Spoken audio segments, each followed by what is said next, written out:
gonna keep this short and sweet and succinct and simple. It's time to talk about Victor Wembanyama for MVP of the NBA. You know what I'm saying? The Spurs are the second best team in the NBA. Them boys are 28-7 at home, 26-11 away. They are on a 7-game win streak, 9-1 in the last 10, 2.5 games back from the 1 seed. There is a genuine chance that they grab the 1 seed of the NBA from the previous NBA champions. Great offense, generational defense. They're gelling so well, especially towards this half of the season. And all of that is greatly due to the Victor Wembanyama. Let's just talk about his stats, right? Okay, boom. You look at his statistics, he is averaging a humble 24.2 points per game, 11.2 rebounds, 3 assists, and 1.1 steals, 3.1 blocks, 2.5 turnovers. You know, not the best assist turnover ratio on 50, 35, 81. As a big man, you know, 7'4", 50, you know, that could be kind of low. But listen to me when I tell you this. Number one, he's averaging 3 blocks. In his career, he's averaging 3.5 blocks. And he is quite clearly already today, March 28, 2026, in his third NBA season at age 22, one of the 5 best defenders ever. Like if you want to say 10, whatever. He's one of the best defenders ever in the game of basketball, ever to live on earth, ever. And you might say, oh, he's 7'4". Like, no, first of all, no one has had his mobility at that height. Like, no one has. No one has had that dexterity. No one, you know what I'm saying? People, very few players that also have his timing, that have his strategies, you know what I'm saying, ducking first before he blocks someone, and then leaping up, snatching that jump, slapping that jump, you know, snatching that jump, and then going on the break, you know what I'm saying?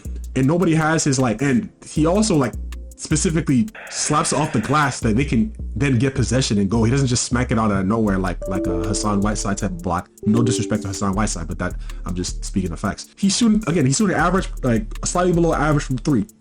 No one having that skill set, shooting slightly below average from 3 means his gravity is crazy. Like when you watch him, his gravity is genuinely insane.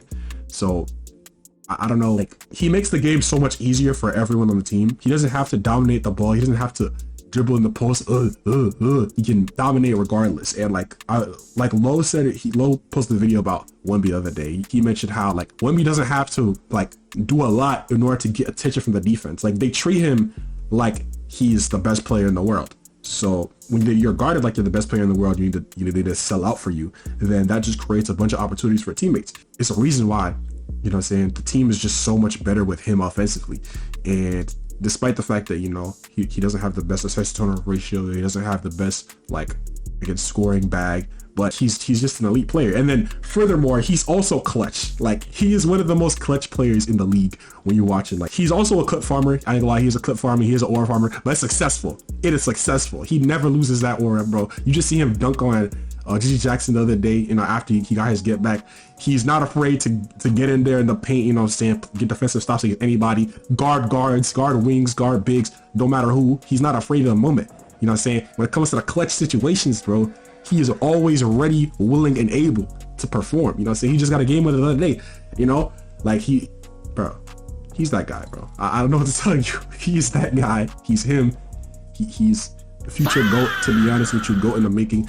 If I'm just talking about talent, before Jordan ever won his first championship, they were calling him the GOAT already. So I'm laying my stake right now. That man's finna be one of the greatest. No cap. Finna be one of the greatest. I appreciate greatest when I see it. What the Bible said, render unto Caesar what Caesar is due. Render the credit where credit is due. You feel me?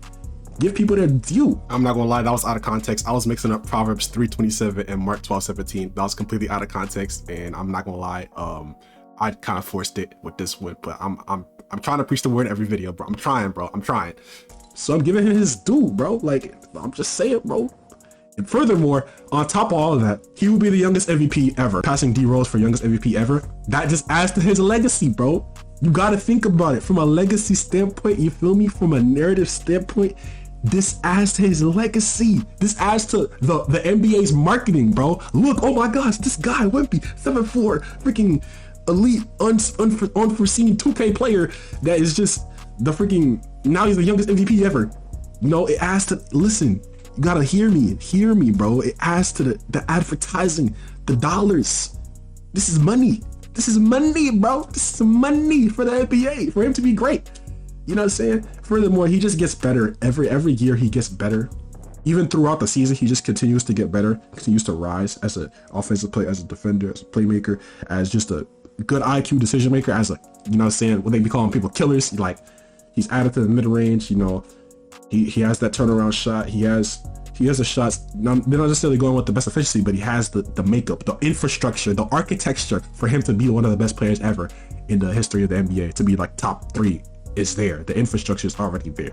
So I feel like when you boost it, it's like 2K. They give you the morale boost. When you win certain awards, when certain things happen, you get the morale boost. So if he gets this, not only is it great for the league's business going forward, but he gets the morale boost. You feel me? And that just elevates even further. Look, bro.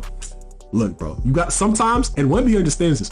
When you watch how he plays the game, how he be pulling up from getting that pull up 3 in transition, to trying to get the momentum on his side. You know, how he did when he made that champ. He took that champ from Europe and added to the team. Sometimes you gotta metagame it, bro.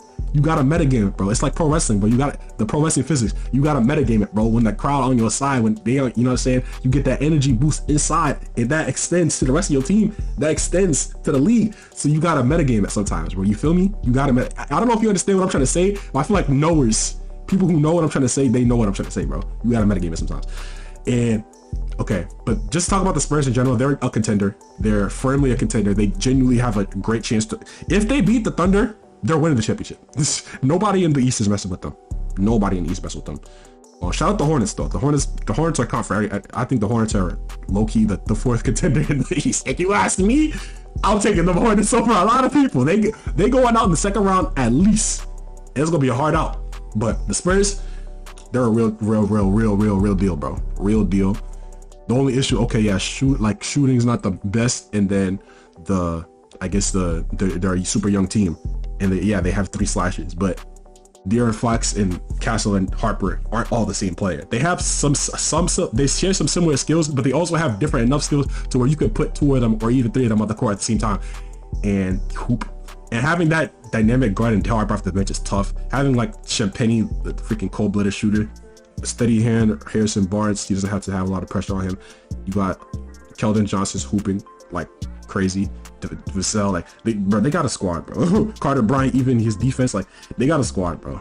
They really could win that jump, but I want them to personally. That's what I want them to, because if he also, listen, again, like I said before, if he wins the MVP, youngest MVP ever, goes to the DPOY, if he has to get 65 games, he's winning the Defensive Player of the Year. That's no question. Then goes to the playoffs, has great performances. They win the champion. He cover finals MVP. They win the championship, finals MVP. Greatest season, one of the greatest seasons accolades wise ever. You know what that would do to the momentum of the league? You feel me? You know what that would do for the league in general, bro? Listen, think about it, bro. You sometimes, again, you gotta, all the stuff with them being a great team already, that's in place.